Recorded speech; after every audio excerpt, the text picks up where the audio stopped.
Yesterday, the roadmap to launch for Call of Duty Modern Warfare came out. And admittedly, this probably could have gone up yesterday, but I ended up having our microtransaction discussion that I wanted to get up for you guys yesterday. That video was done and made before this roadmap even came out. So instead of adjusting the schedule and rushing into something, I decided, you know what, let's just keep it as is. We'll talk about microtransactions as of, well, yesterday and then this today.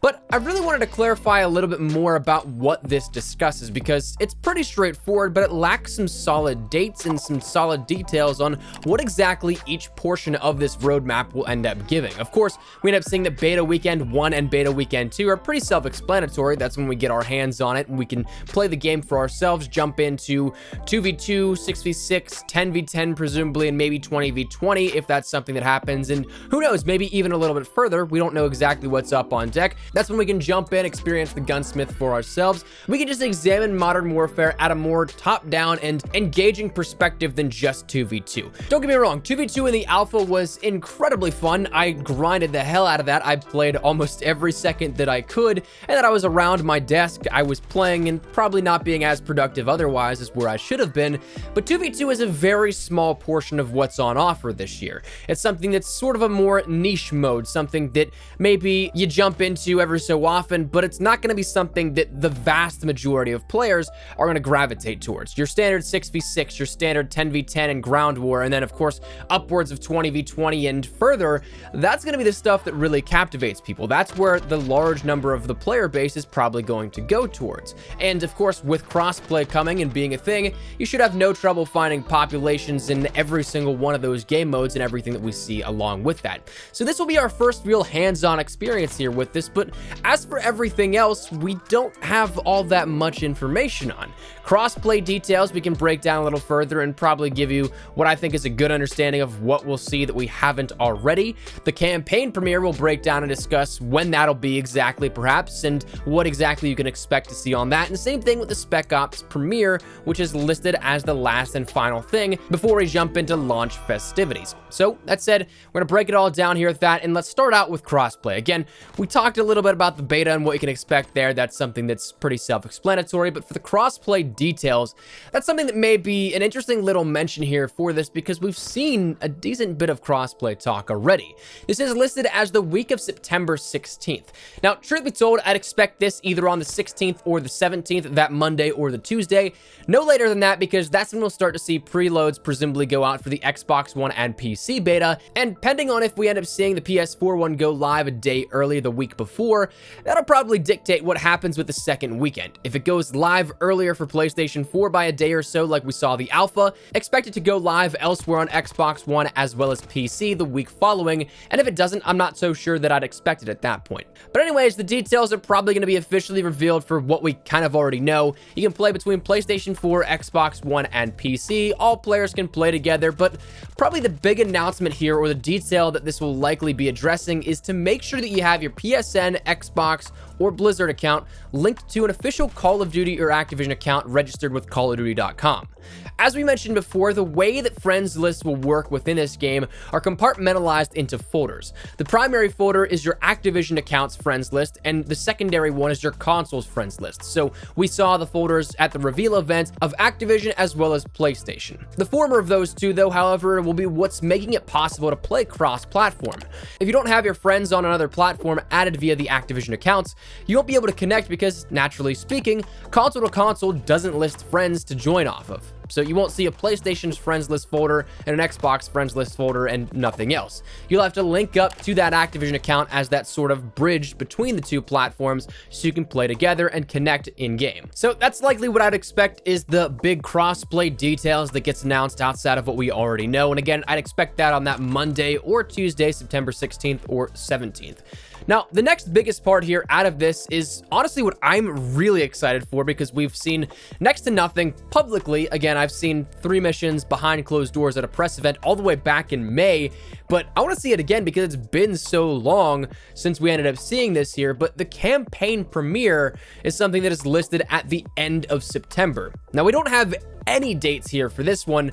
But I'm really excited because, believe it or not, I love the story modes for every single Call of Duty. It is something that this one I'm definitely going to play. I'm super excited to revisit the classic characters in a new setting and to see just what they have cooking for the narrative in Infinity Ward. Truth be told, Taylor Kurosaki, Jacob Minkoff, and the entire narrative team have done a fantastic job over the past couple of years, and I think that Infinity Ward probably has had the track record of the most solid campaigns over the course of the franchise's history. Of course, the Black Ops franchise comes very close also, but even in recent years, Infinite Warfare was absolutely fantastic campaign-wise, or at least I think so. So I'm excited to see what they have here up on deck with this, but the timing, I think, comes down to some parameters, mainly the beta and when we'll end up seeing this. The beta starts this upcoming Thursday for PlayStation 4 players. It's an open beta that weekend then for PlayStation 4, and then the following Thursday, the 19th, is the early access beta for Xbox One and PC, then open for all on the 21st to the 23rd, possibly going live on both fronts a day earlier with no extension, or maybe an extension on the end, and we see the rest of the dates kind of starting the same time. But the campaign ends up saying that we'll end up getting it at the end of September, so when does that narrow it down to? It's easy to presume that we'll end up seeing it after the beta. Not before or during, because that entire 2 weeks will most likely be marketed for the beta, and in some capacity, one would imagine the next operation for Black Ops 4, which is slated to launch on September 23rd. So I can't imagine they add in a third thing in there to juggle in that marketing window and what they have to deal with. So that leaves a very small window of opportunity, which thankfully is something we can normally decipher. The final week of September is after that beta weekend, but we normally see things happen on a Tuesday or Thursday primarily within the work week for when things drop. And with Black Ops 4's final operation kicking off on a Monday, assuming there's no adjustments made timing-wise, we can also see those 2 days of Tuesday and Thursday still on the table. So my guess is to keep an eye on the 24th or the 26th for a reveal date, but then that brings into question things like what will be shown. Personally, I think it'll be a trailer, definitely. I would love to see maybe an entire event made out of this, maybe a cool little live stream and then showcasing some missions, but I truthfully hope they show you guys what we saw at that event. I don't want that to be something that is brand new and out there for the sake of me seeing something different, but for the sake of showing just what I've been talking about the past couple of months. It's something that is truthfully, I think it looks fantastic, it's very gripping narratively, and it's only a small sliver of the campaign that we'll end up seeing that comes in the final build of the game. So I'm expecting a trailer, maybe a mission 2 or maybe even 3, that'd be pretty cool, but that's something that we can maybe expect some raw gameplay along with that one. You'll of course then start to see some of the characters if it follows in line with what we've seen so far of, say, Captain Price, Farah, and you, the playable character of Kyle Garrick. Maybe we'll end up seeing some plot potential coming out of it from the missions that we saw. The flashback mission was a Russian invasion of the Middle East. We ended up seeing there was a terrorist attack, and we also saw that there was a future terrorist attack thwarted by Captain Price in the mission townhouse. So we'll definitely start to see a lot of this start to come together as more of it unfolds. But right now, again, it's kind of up in the air where the plot may actually go here with this, what characters are returning, and I'm hoping that'll all be answered come the end of this month. And the final thing that we're mentioned here is the Spec Ops premiere, that being the week of October 7th. Again, I would presume that it comes out on that Tuesday or Thursday, something of the 8th or the 10th, but that week of the 7th, that second week of October, that's when we can start to see some information on Spec Ops, which has been actually really kind of behind closed doors. We haven't heard anything of it really outside of it's going to be a thing. It's kind of returning to the roots of Spec Ops, but it's also a lot bigger than we expect, and it supposedly follows the ending of the campaign and follows as sort of like an extracurricular portion to that. But outside of that, we don't know a whole lot of anything. It's something that kind of follows the traditional marketing of not the past, say, 3 or 4 years of Call of Duty, but echoes that of older Call of Duties all the way back to, say, Call of Duty Ghosts and beforehand, where the third mode was almost always a secret up until the very end. Ghosts ended up debuting its Extinction trailer, I think, like 3 or 4 days before launch.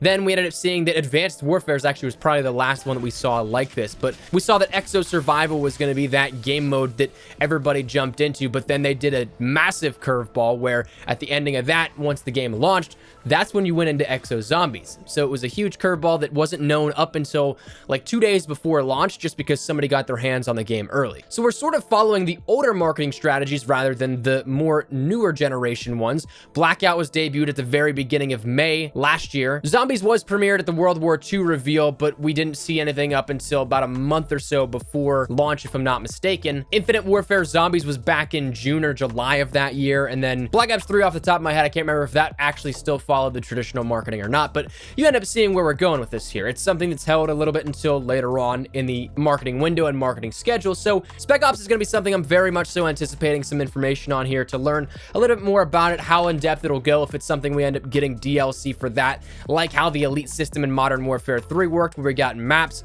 face-off maps, and then also Spec Ops missions. So it'll be cool to see all this come to fruition. Again, those dates, though, I'd imagine October 8th and October 10th. Very easily could be the 7th, though, because it says the week of the 7th, but we don't normally see debuts of anything on a Monday. But that said, that is kind of breaking down a little bit more in depth some of the things that are hidden in plain view and some of the stuff that isn't explicitly told out of that road to launch roadmap. And I wanted to break that down here for you guys and let you know exactly what you can expect. So let me know your thoughts in the comment section down below. Is there anything in particular that you're necessarily looking forward to more than anything else? You're looking forward to those crossplay details? You're looking forward to the campaign information, Spec Ops? Or are you just looking to play the game within the beta? Whatever it is, feel free to let me know your thoughts in the comments down below, but hopefully enjoyed the video. If you did, make sure you drop a like down below, and of course, if you are new to the channel, make sure you guys subscribe so you don't miss a single thing regarding all things Modern Warfare. We're going to be keeping you guys up to date with anything you need to know here on the channel, so hit that subscribe button if you guys are interested in any of that. If you guys also want to follow me over on Twitter and Instagram, those are the best place to get connected outside of YouTube. Probably live on both those, so if you guys want to strike up a conversation, ask me a question, whatever it may be, that link is down there in the description below. Well, let's send out of the way. Thank you guys all so much for watching. My name is Espresso. See you guys later. Take care and peace.